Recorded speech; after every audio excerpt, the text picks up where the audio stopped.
Assalamualaikum warahmatullahi wabarakatuh. Sebelumnya perkenalkan nama saya Dian Pratiwi Hidayat. Pada kesempatan kali ini saya akan sedikit menjelaskan materi tentang asam dan basa.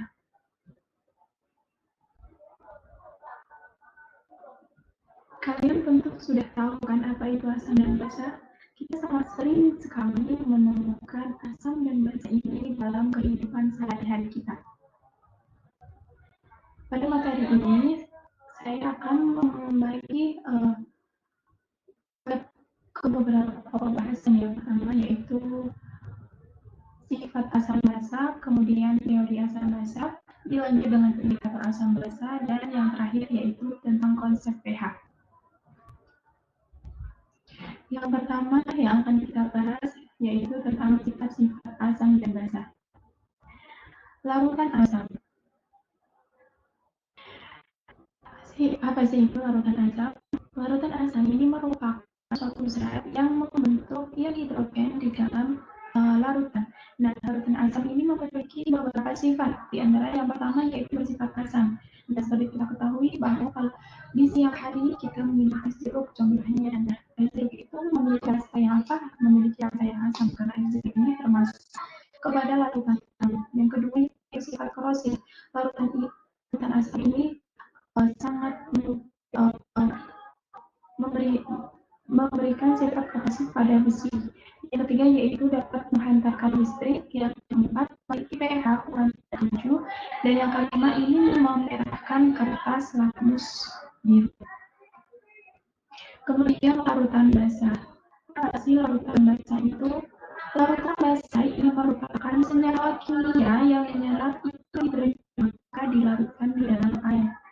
Nah, larutan basa ini memiliki beberapa sifat, di antaranya yang pertama, basa ini rasanya pahit, bersifat kaustik, bersifat licin, kemudian memiliki pH lebih dari 7, dan membirukan kertas lakmus merah. Nah, untuk selanjutnya kita akan membahas tentang teori-teori asam dan basa. Nah, teori-teori asam basa ini adalah tiga, yaitu yang pertama teori Arrhenius, kemudian teori Bronsted, dan yang terakhir yaitu teori Lewis. Pertama kita bahas yaitu teori Arrhenius. Nah, Arrhenius ini mengungkapkan bahwa senyawa yang di dalam larutan ini akan terdisosiasi menjadi ion-ion berjenis merah.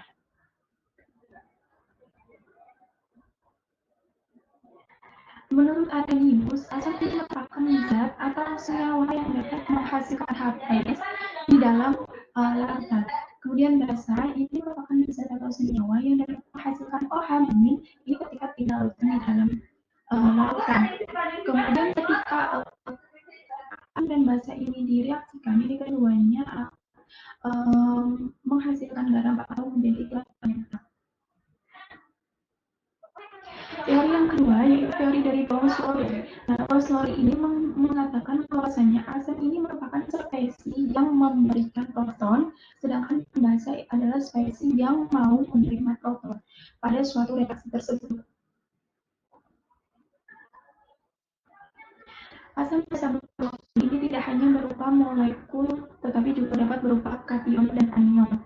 Nah, konsep asam basa Bronsted ini dapat menjelaskan bahwa sifat asam dari NH4Cl dalam NH4Cl yang bersifat asam ini merupakan NH+-nya, karena ini di dalam air dapat melepaskan proton. Kan tadi proton itu larutan asam itu larutan yang dapat melepaskan proton.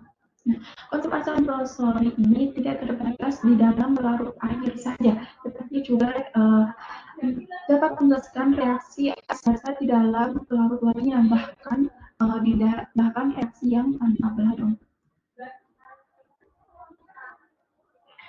Kemudian ada teori dari Lewis. Nah, asam menurut Lewis ini merupakan zat yang dapat menerima pasangan elektron.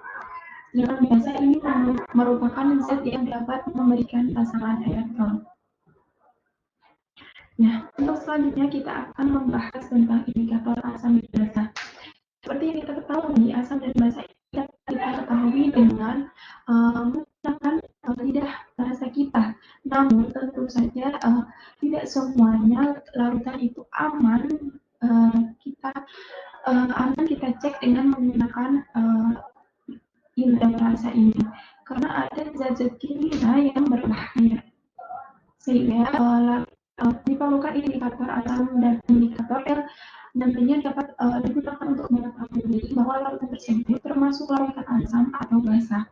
Nah, indikator tersebut ini diantaranya ada yaitu kertas lakmus merah, kertas lakmus biru, dan kita juga dapat menggunakan indikator alami dengan menggunakan bahan-bahan alami yang ada di sekitar kita.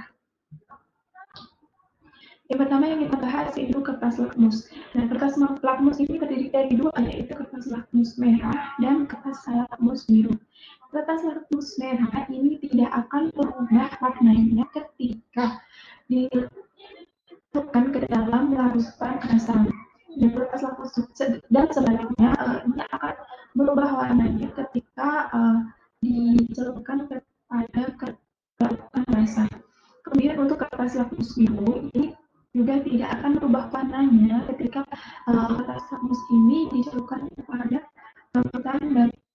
Sebaliknya, ketika dicelupkan ke dalam larutan asam, kertas lakmus biru ini akan berubah menjadi merah. Selain kertas lakmus, kita juga dapat menggunakan indikator alami. Indikator alami ini dapat digunakan untuk mengidentifikasi larutan asam dan basa. Salah satu contoh yang dapat kita gunakan yaitu hemoglobin, itu bunga satu, kunyit, kubis dan lain sebagainya. Nah, suatu larutan asam dan basa ini dapat diketahui nilai dari nilai pH-nya.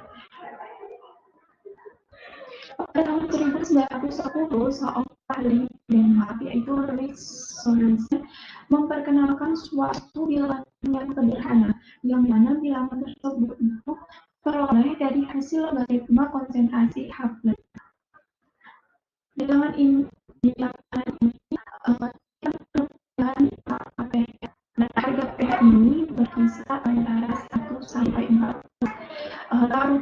Larutan bersifat netral ini memiliki pH sama dengan 7, dan larutan bersifat asam ini memiliki pH kurang dari 7, dan larutan bersifat basa memiliki pH lebih dari 7. Karena pH dan konsentrasi H+ ini dihubungkan dengan tanda negatif, maka semakin besar konsentrasi ion H+, maka semakin kecil pH-nya. Dan karena bilangan dasar logaritma adalah 10, maka larutan yang nilai pH-nya berbeda sebesar N mempunyai perbedaan ion H+ sebesar 10 N.